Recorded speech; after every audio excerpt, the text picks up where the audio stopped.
we're talking about the plausibility of the Torah as a historical document. And this is very important to Rabbi Yehuda Halevi, that the Torah has to be believable. It has to be plausible. It has to be sellable. Judaism is a religion that's based upon reasonableness and on logic.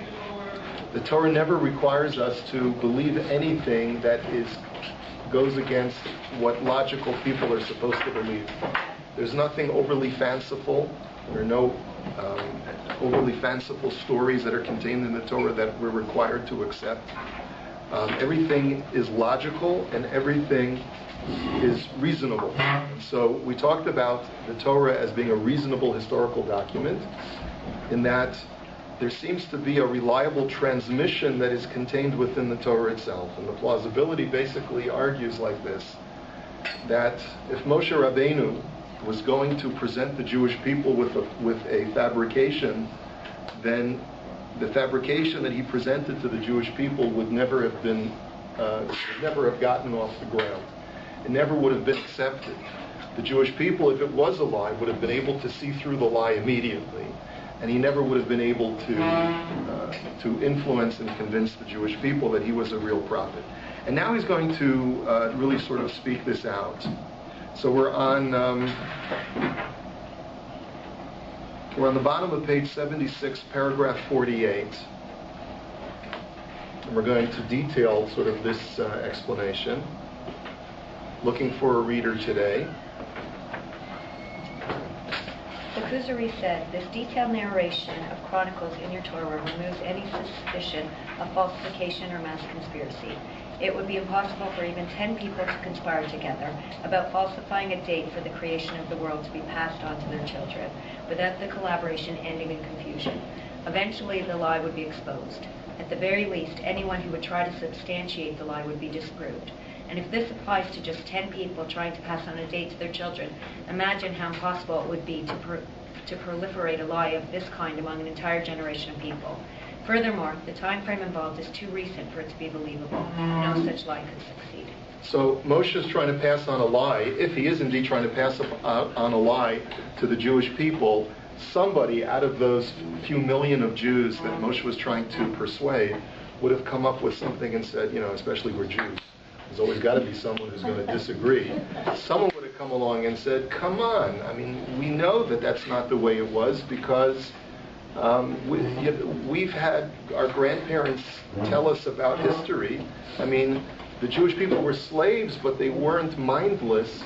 They did have some kind of oral history that had been transmitted to them. Everyone has an oral history that's passed down to them from their parents and grandparents.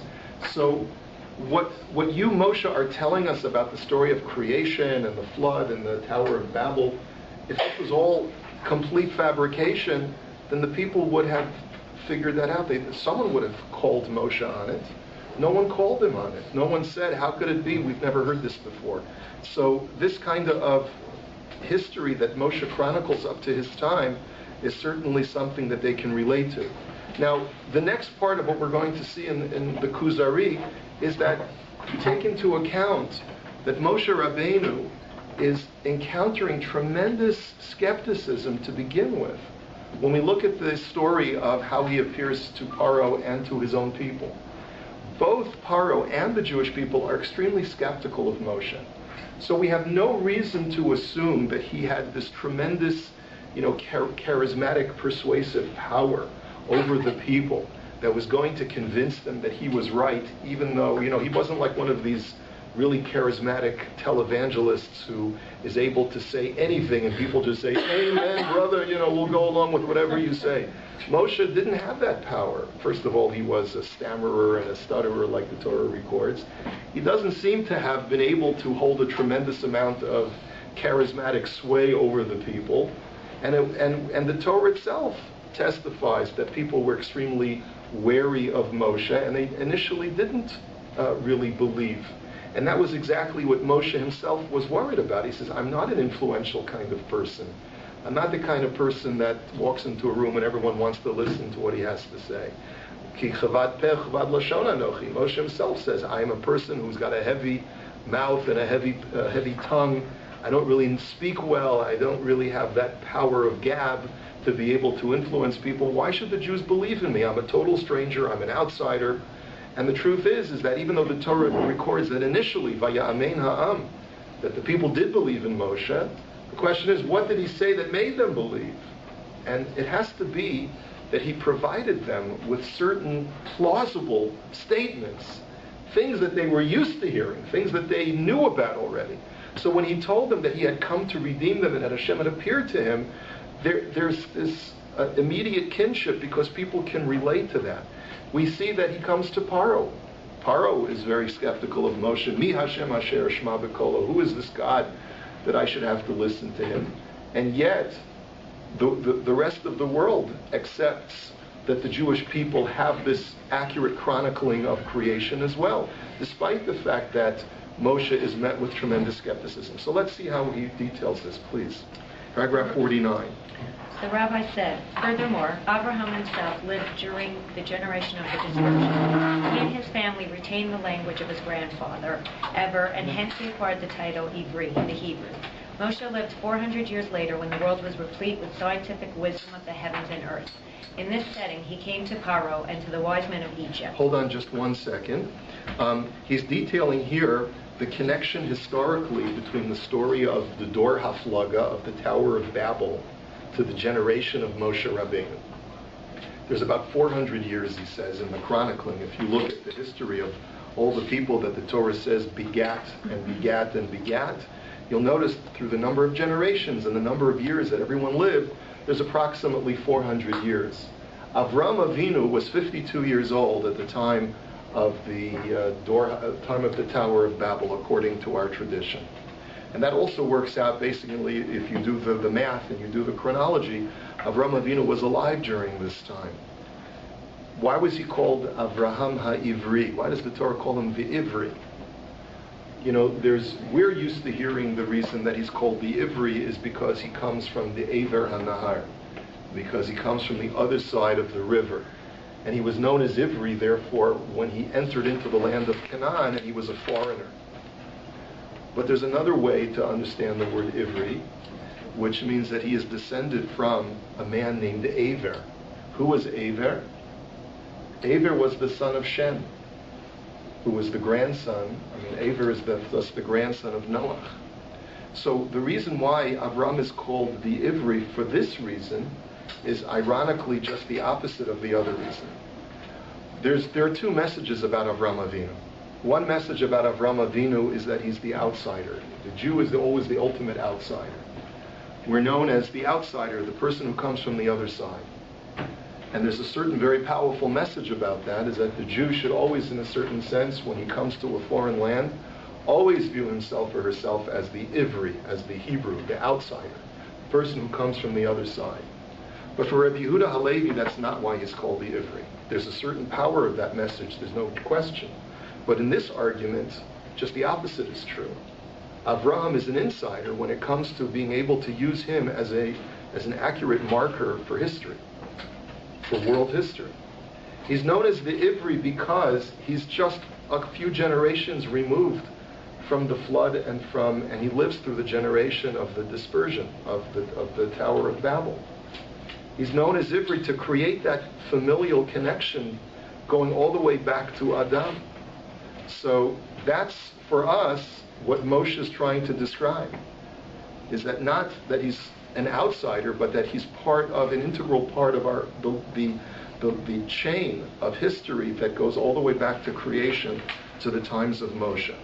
So Moshe is living in a time when people were aware of who Avraham was, that he was a direct descendant of Noah, that he had this tremendous influence on the world, and that he was living at a time when world nationalities were starting to coalesce in different city-states and different languages. And along comes Moshe 400 years later, so there's a collective history of this Avraham. There's now new science and new technology that has formed in the most advanced civilization of its time, which is in Egypt. And Moshe comes in this setting, and he comes to appear before Paro.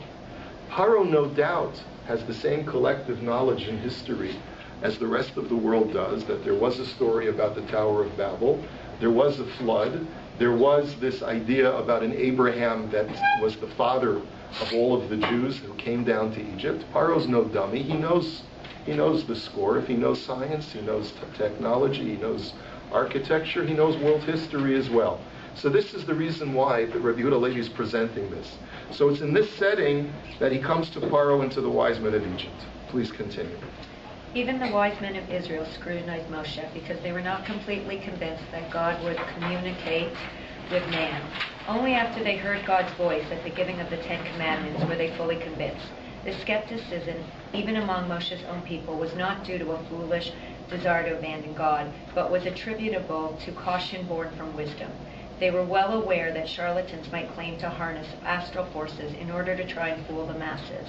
Eventually, however, these types of chicanery, like fake gold, will not stand up to scrutiny. God's handiwork, on the other hand, does withstand scrutiny, since it is like pure gold, which only gets stronger after going through the cauldron. So again, he's trying to emphasize here that you're dealing with a sophisticated people. You're dealing with both the Egyptians and the Jewish people. Were sophisticated, they were skeptical, they knew to recognize someone who was going to try and fool them through illusions and magic tricks. They were all well aware of these things. And that's why the Jewish people themselves were so skeptical until they came to Har Sinai.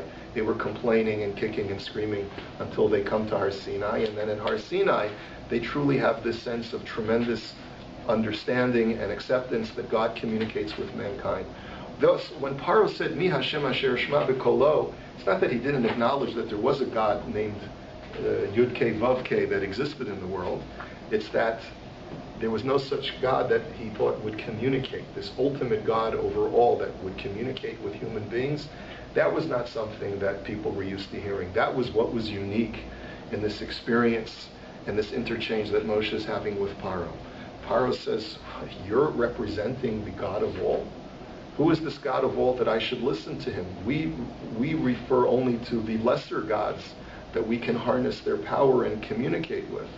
But this higher God is a God that no one has ever come back to us that they've communicated with. But it doesn't mean that Paro is unsophisticated. It means that Paro is very savvy. The Jewish people are very savvy, and they're skeptical up to the point where they can but no point submit to the fact that God is appearing before them because they have this revelation. Why is this important? Why is this necessary? In this context, it's necessary because, remember, don't think that Moshe was some charismatic a person who could pull the wool over everyone's eyes. People were skeptical to the very end, and therefore the only way he could convince people was through actual revelation and through providing them with a plausible account of the world as it had existed up until that time. So any account that we find in the Torah about the history of the world leading up to the giving of the Torah is, for that reason alone, is plausible. Otherwise it never would have gotten started. Continue, please. How can one think that the wise people of that time could be deluded into thinking that just 500 years previously, the only language spoken was Ever's language, Hebrew, and that in the generation of Peleg, Ever's son, all the other languages cropped up in Babylon, and that one nation descends from Noah's son, Japheth, another from Noah's son, Shem, and another from Noah's son, Ham, and that their respective lands were such and such? Is it possible that someone today could attempt to pass off lies to us about well-known nations, inventing things about their history and language that related to the last 500 years? He's referring to the end of Parshas Noach, which talks about the story of the Tower of Babel, and then describes how all three civilizations branched out. Noach has three sons, Shem, Ham, and Yafet. Shem is the father of a Semitic people. That's where we get the word Semite, is from the word Shem. But on a broader scale, Shem is the father of all the entire Caucasian race. Ham is the father of the entire black race. And Yafet is the father of the entire Asian race. Those are the three major races that exist at this time. They go off into the respective corners of the world. And this is essentially what the Torah records. If it didn't happen the way that Moshe said it, don't you think someone would have said, my oral history of how human civilization began is totally different? There's no reason for us to doubt the veracity of what the Torah records as far as how these nations came into being. Now, this is not a cornerstone of our faith. If a person says that I believe that Chinese civilization existed and formed in a different way from the way the Torah describes it, that person is not necessarily what we would deem an apikoros, a heretic. But it's just important to know that we have to just hone in on what the argument that Rabbi Yehuda Halevi is making. The argument that he's making is that Moshe would never make a claim unless it was known to the people at the time to ring true. Why would you want to record something about human history and go out on a limb like that? There are no repercussions to the Torah. If the Torah had never recorded what had happened and how civilization began, human civilization began, that would have no impact upon the mitzvahs of the Torah that we have to perform. The fact that the Torah does record it is in itself a reliable sort of argument to show that the Torah is an authentic document, that the person who gave it to us knew what he was talking about, and that we can reliably trust that the way that the Torah records it is the way that it happened. Now, is this an absolute proof? Can you say that this proves that the Torah's record of all things that transpired from the time of creation to the time of the giving of the Torah, this proves that it's 100% accurate? I don't know how you feel about it. You got to think about it. I don't think this is an ironclad argument. I think that it's an argument of plausibility, as I've said all along. And this is where people get into trouble. There's a whole website, and there's even a Wikipedia entry called the Kuzari argument, or the Kuzari proof. And there have been a lot of debates back and forth between a certain rabbi in Eretz Yisrael and a group of skeptics or atheists who argue back and forth about the Kuzari proof. I think we get ourselves in trouble when we invest too much in Rabbi Yehuda Halevi's so-called proofs. He's not providing here absolute ironclad proofs. He's providing arguments that suggest or that argue for the plausibility of Torah. So let's just keep that in mind. Okay, so let us continue. We're in paragraph 50. The Kuzari says, The Kuzari said, I agree that it would be impossible. After all, we have books today that were written 500 years ago. No lie could ever be successfully propaganded in light of the available evidence of the country's history and language. Yeah, so I think that one of the counter arguments to Rabbi Yehuda Halevi is that as human civilization became more and more advanced and more evolved, people's ability to record history became more sophisticated.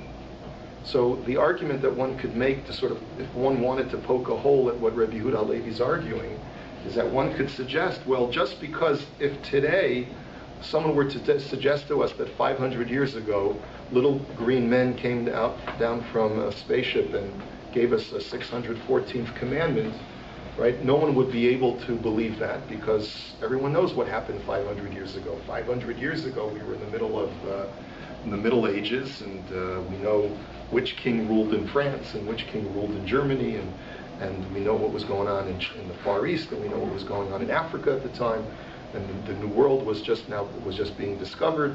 We know what was going on. We have a lot of reliable history, and for someone to claim that 500 years ago there was a spaceship that came down with little green men, we would say, well, then why did we never hear about this before? How did this all of a sudden come into existence? So that's the plausibility argument that he's making about Moshe Rabbeinu coming to the Jewish people and to Paro and telling them that 500 years ago, this is what happened. The Tower of Babel occurred. Well, the difference is that in Moshe's time, there probably was not even a printed language in existence. If there was, it was a very rudimentary kind of printed language. The methods of parchment writing and all of the other things that became commonplace in the Middle Ages didn't exist back then. People were still engraving things on tablets in order to have any semblance of a written history of anything, a written record. And most things were transmitted orally at that time. So one might be able to submit an argument that you can't compare, 500 years ago from today versus 500 years ago from the times of Moshe Rabbeinu. That may be true for us. Remember, Yehuda Halevi's living in the 12th century, so 500 years ago from his time was still in the middle of a really dark period in human history. That's probably in the middle of the, he's 12th century, so he's in the middle of the 7th century. And still, 7th century, that's when the Talmud was being recorded or being finalized. So Rabbi Yehuda Levi says, it seems reasonable to me that people would be able to know if something happened 500 years ago in his time or not. But maybe not so. Maybe not so in a situation of ancient civilization of a couple of thousand years before Rabbi Yehuda Halevi lives. Maybe that's not going to be the case. So you could poke holes in it, but again, it goes back to the plausibility issue, not so much to the proof issue. So anyway, so that's where he's coming from. So please continue with paragraph 51. The rabbi said, agreed, for if this were not so, how is it that no one disputed Moshe's historical account, despite the fact that his own people and certainly other nations scrutinized his every word? The Kuzari said, fine, this point is ironclad and accepted. Okay, and so that he says, that we're going to put aside for now. That I accept this. This is something that I can't dispute. It makes a lot of sense to me that if none of the Jews and none of the non-Jews who lived in Moshe Rabbeinu's time ever challenged his historical account, then there must be something to it. There must be something accurate to this record. The whole purpose of this exercise was not to prove the truth of the entire Torah, but rather was only to prove the plausibility of the account of the book of Genesis from the beginning up until the times of Moshe Rabbeinu. So just bear this in mind. If you wanted to make like a little note, it's that Ad Kan, up until now, we've argued for the plausibility of the historical record as presented in the Torah from the time of creation until the time of Moshe Rabbeinu. And remember the context in which we're making this argument. What is Rabbi Yehuda Halevi going to be arguing for? This is really all just an interlude to the larger discussion. What is the larger discussion? That the Jewish people are the elite chosen, and there is something ontological, something inherent within the Jewish gene that makes us different from every other human being in the world. And how did this difference begin? It began with Adam and Eve. That when Adam and Eve begat a whole bunch of children, they only had one child that had this unique meta gene, superhuman gene, that therefore out of all of their children, that gene was passed on to only one of their children, and that one child passed on to that gene only to one of his children, and so forth and so forth and so on until we get to Yaakov Avinu and his 12 sons. And Yaakov was the first person who, instead of passing along that superhuman gene to one of his children, passed it along to all 12 of his sons. And that's the context of this greater argument, is that Rabbi Yehuda Levi wants to demonstrate that the historical account of the chain of generations, the chain of history going from Adam until Moshe, is reliable, it's accurate. And so when we find that this superhuman gene is passed down from generation to generation, that in itself is believable. And soon after we're finished with this, we're going to get back into that very, very important discussion, because there's a lot of problems with it, a lot of disturbing aspects to it, which we have to sort of work through. And so that's where we're headed. So that's what you should just keep in mind. We'll hold it for here.